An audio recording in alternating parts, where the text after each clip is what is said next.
This is Jack Jackson. We're going to now look at a definite integral where we're going to actually use the definition of the integral directly to find the exact value of the definite integral.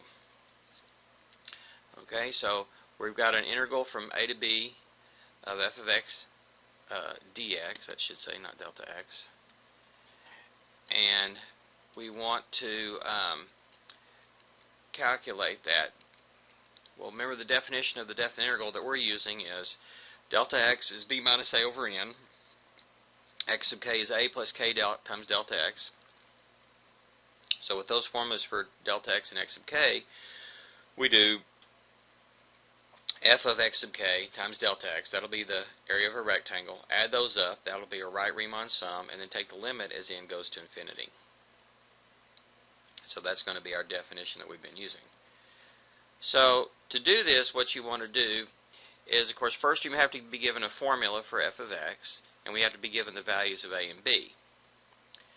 And so we need to come up with a formula for this. We can just plug that in and get this formula, but the hard part is that we have to take this sum and get it to rewrite it so that it's not in terms of a sum, but just a function of n, basically. And then we can take the limit as n goes to infinity. That part about rewriting as a sum without the sum is very difficult in general. So we can use some formulas like the following to help us with this in some very simple cases. So the first thing to notice is the sum of n times some term a sub k is n times the sum. And so this is the distributive property factoring. If we take the sum of from 1 to n of some constant c, that's just n times c. That's the definition of multiplication. This means c plus c plus c plus c n times, and that's exactly what n times c means. That's the definition of multiplication. If we have the sum of a sub k plus b sub k, that's the sum of a sub k and then plus b sub k. What we're doing here is we're taking this. So this is like a1 plus a2, b1 plus b1, b2, so let me say it again. a1 plus b1 plus a2 plus b2 plus, and so forth. And what we're doing is we're rearranging those and regrouping them. Well, because of the commutative and associative properties applied many, many times, we can rewrite the terms any order we want and group them the way we want, and so that allows us to do that. Then we have some special sums. The sum from k equals 1 to n of k is 1/2 n times n plus 1. That's an example of a specific example of a sum of a specific type of arithmetic sequence. For proof of that and derivation, I refer you to one of my videos that I have in the college algebra videos under the linear relations playlist, where I talk about arithmetic sequences.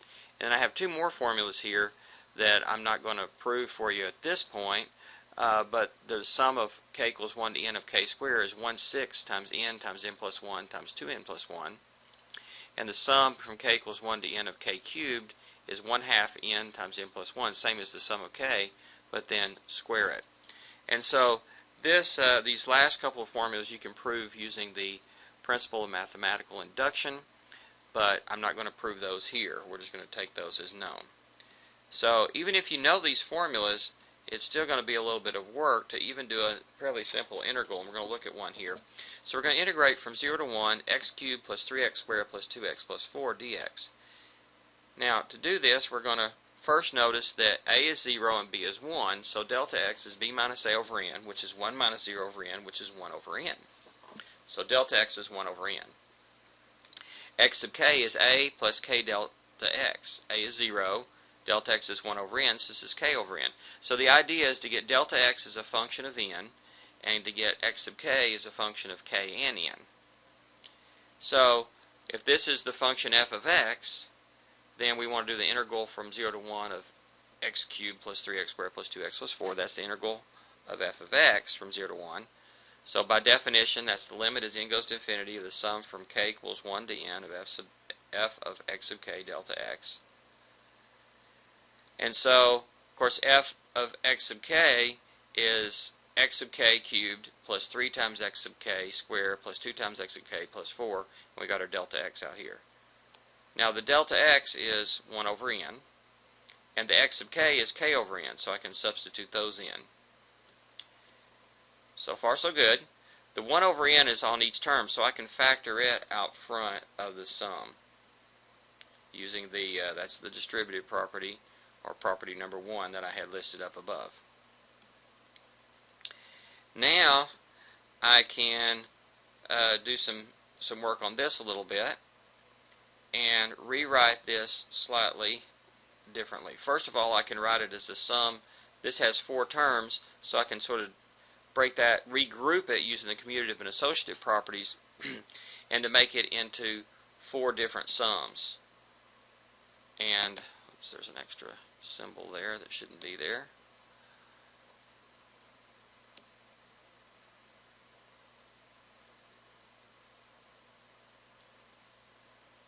So we've gotten down to this point, we're breaking into 4 sums. And where did I have an extra thing? Right here. This plus should be gone. Okay, so we've got 4 sums here. Now what can we do? We want to take this and think of this as k cubed over n cubed, but the 1 over n cubed is a constant as far as this sum goes. The k is the variable here, not n. So I can factor out the 1 over n cubed using the distributive property. And so then I've got just the sum of k cubed.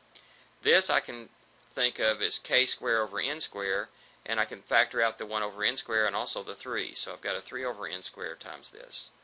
This is the 2 over n can be factored out front, and I'm left with the sum of k, and I'll just leave that one the sum of 4.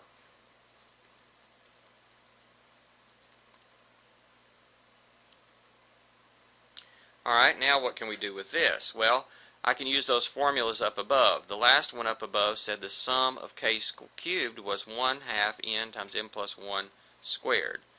The sum of k squared was 1/6 n times n plus 1 times 2n plus 1. The sum of k was 1/2 n times n plus 1, and the sum of 4 is just 4n. So that's using all those. I used every one of those properties above that we have listed. Now what can I do here? Well, if we square this out, this becomes 1/4 n squared. N plus 1 squared is n squared plus 2n plus 1. Here I multiplied n plus 1 times 2n plus 1 to get 2n squared plus 3n plus 1, FOIL if you want to call it that, the distributive property, and I left the rest the same. Next, let's see what I did next here. Next I took this and the 1/4 n squared, I can multiply that by the 1 over n cubed, and it becomes 1 over 4n. And I still got this term, this factor. Here I take the 1/6 n times the 3 over n squared. The 3's cancel, leave a 2 in the denominator.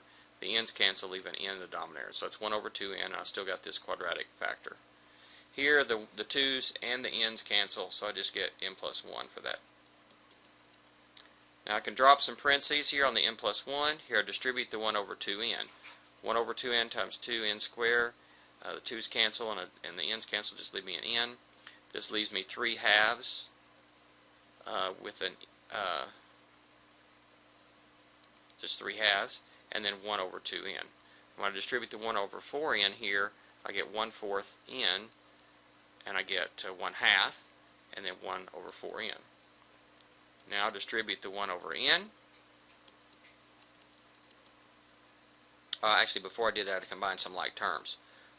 Let's do the n terms here. 4n plus 1 is 5n, plus 1 more is 6n, plus another fourth, that's 6 1/4, or 25/4 n. To get the constant terms, there's 1. Okay, there's 1/2 and 3/2 makes 4/2 is 2, plus 1 is 3. And then this is 1 over 4n and 1 over 2n. If I multiply top and bottom by 2 here, I get 2 over 2n plus 1 over 4n is 3 over 4n. Distribute the 1 over n, and then the n cancels here, giving 25/4. This is 3 over n, this is 3 over 4n squared. Now take the limit, finally, goodness, and now we take the limit as n goes to infinity. These last two terms go to 0, and our answer is 25/4, or 6.25. Now notice if we'd done this by Simpson's rule, this one works out perfectly. Or equivalently do it in your calculator, you get 6.25. This is how you do an integral if you want to do it by the definition. Kind of messy, huh? And that was a very simple function, just a cubic function, polynomial function, fairly small degree. So it was a lot of work. And in fact, in general, it's really hard or almost impossible to do it this way because we needed to have all those summation formulas that I had up here available because we used all 6 of these formulas here. Well, normally we don't have these kind of summation formulas for more complicated functions, so we can't do it that way. Okay? So either they don't exist or we don't have them available. We can't do that. So fortunately, there is another shortcut that makes it a much easier way to do this problem, called the fundamental theorem of calculus, which we're going to introduce in our next section. And in practice, one never uses the technique that we just saw to find the value of a definite integral. If we need an exact value, we apply the fundamental theorem of calculus. When it works, it doesn't always work for every function, but if it does work, we can use it to find exact values. When the fundamental theorem of calculus doesn't work, or if we just need a decimal value, then we have to apply a numerical integration technique, such as Simpson's rule, or equivalently the numerical integral function on your calculator. So, however, you should remember that a definite integral is actually a limit of Riemann sums, the process that we just did, as those number of rectangles approach infinity. And any other method we use, whether it's the fundamental theorem or Simpson's rule, is a shortcut or an approximation technique. So, we'll be going on here shortly to the fundamental theorem, which is, as its name might suggest, a very important part of calculus that's going to allow us to not have to do what we just did in this video.